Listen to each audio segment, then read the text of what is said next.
Assalamualaikum warahmatullahi wabarakatuh.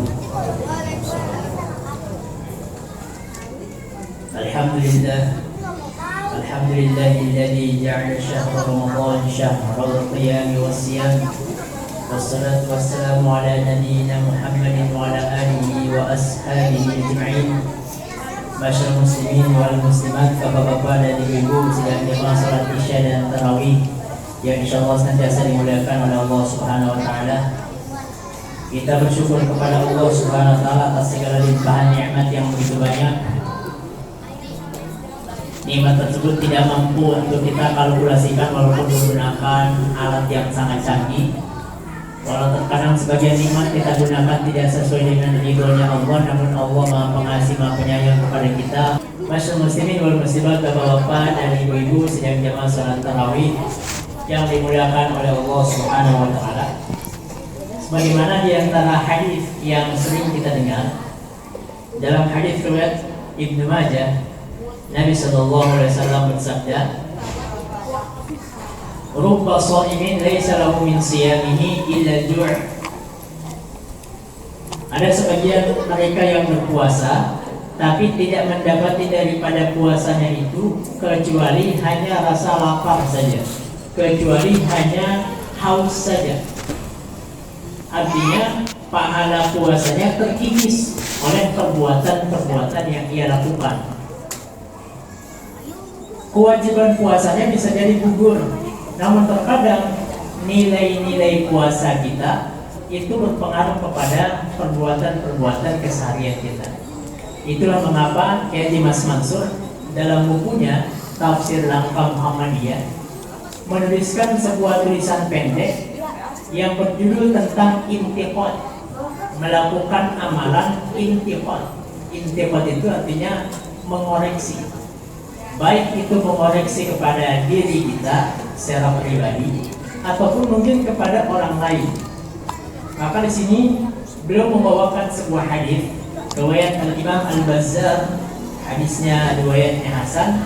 Kata Nabi Muhammad sallallahu alaihi wasallam, "Tuba liman syaghalahu aibuhu an uyubin nas." Beruntunglah, berbahagialah mereka yang senantiasa disibukkan menyelidiki aib diri mereka sendiri daripada sibuk memikirkan aib orang lain. Karena diantara yang mengurangi nilai puasa kita adalah ghibah, membicarakan aib-aib orang lain, kejelekan orang lain, dzikruka akhaka bima yakrah, menyebutkan kekurangan-kekurangan orang lain, saudaramu yang dia tidak senang untuk hal tersebut disebutkan, dibicarakan. Untuk itu beliau kemudian membawakan macam-macam intiqad, macam-macam koreksian yang hendaklah kita untuk melaksanakan dalam keseharian kita. Yang pertama kata beliau, intiqad kepada diri kita sendiri. Kita koreksi diri kita sendiri, kita perhatikan kepada diri kita. Beliau membawakan caranya ada dua. Yang pertama adalah hendaklah kita memiliki waktu untuk membaca ayat-ayat Al-Quran ataupun hadis-hadis Nabi Sallallahu Alaihi Wasallam. Kemudian setelah kita baca juga terjemahannya, kita baca juga artinya.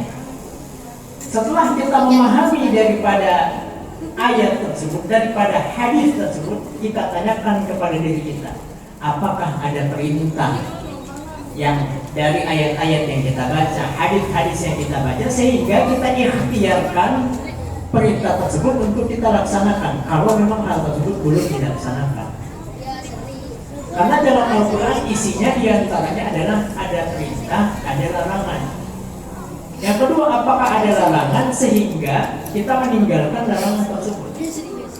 Kata Ibnu Abbas, kalau ada ayat ya ayyuhallazina amanu, maka hendaklah diperhatikan karena setelahnya hanya dua.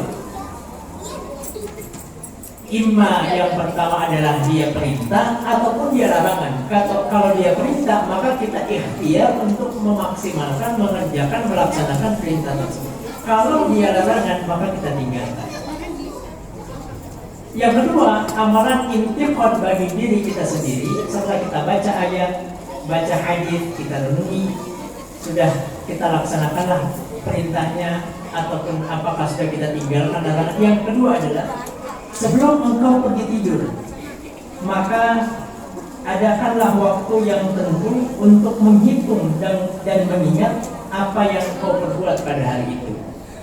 Jadi sebelum kita tidur, kita sempatkan beberapa menit kita mengingat, introspeksi kegiatan-kegiatan harian kita dari kita bangun tidur sampai menjelang tidur kembali. Adakah kebaikan-kebaikan yang kita laksanakan? Adakah kebaikan yang luput dari kita sehingga besok kita mampu untuk memaksimalkannya? Malam itu kita berazam untuk mengerjakan esok hari?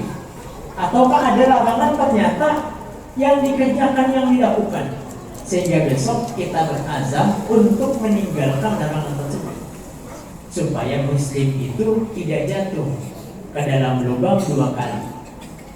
Maka ini dua cara yang beliau sampaikan terkait dengan intiqad kepada diri kita, muhasabah diri kita. Malam ini kita sudah berada pada malam yang ke-6 daripada bulan Ramadan. Artinya kita sudah beberapa hari berpuasa, maka kita introspeksi, kita periksa puasa-puasa kita, hari-hari kita di awal-awal Ramadan ini, hal-hal yang belum kita maksimalkan agar kita perbaiki dan kita maksimalkan. Intiqad yang kedua yang disampaikan dalam buku kecil ini adalah intiqad kepada teman sejawat atau orang lain. Tentu mengoreksi teman sejawat, teman, kerabat, tetangga, bukan dalam maksud mencari aib, mencari kekurangan, tajassus. Karena Allah Subhanahu wa taala telah berfirman, wala tajassasu wala yaktab ba'dukum ba'dha. Jangan tajassus, jangan mencari aib-aib orang lain. Jangan membicarakan keburukan orang lain, atau tidak berprasangka buruk kepada tetangga, kepada kerabat, kepada orang lain. Inna ba'ya walladzina amanu ijtanibu katsiran minadh-dhanni inna ba'dadh-dhanni itsmun. Ya, di surah Al-Hujurat ayat yang ke-12. Intiqad kepada orang lain haruslah didasarkan dengan landasan amar ma'ruf nahi munkar. Allah mewajibkan kepada kita amar ma'ruf nahi munkar.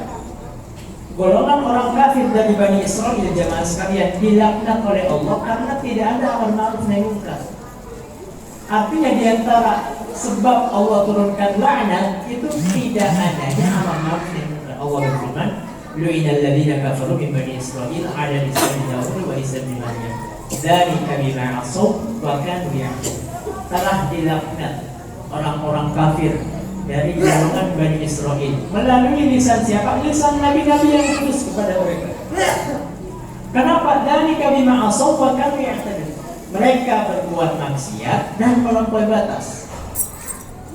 Bukan hanya bermaksiat dan melampaui batas, kanu la yatanahawna 'an munkarin fa'aluh.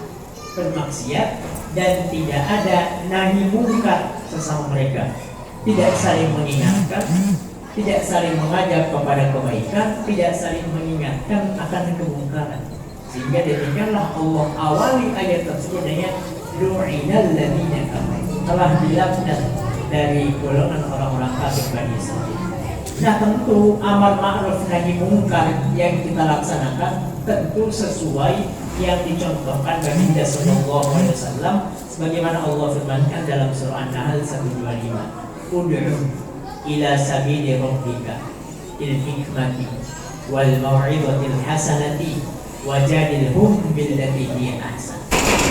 Ajaklah, serulah, panggillah orang lain kepada jalan Tuhanmu, jalan Allah Subhanahu wa taala, bil hikmah dengan kebijaksanaan, wal mau'izah al hasanah dengan nasihat yang baik, wajadilhum billati hiya ahsan. Kalau tidak mampu dengan yang keduanya, maka kata Allah Subhanahu wa taala, berilah dalil-dalil dan tingkah laku yang lebih baik di dalam perbantahan.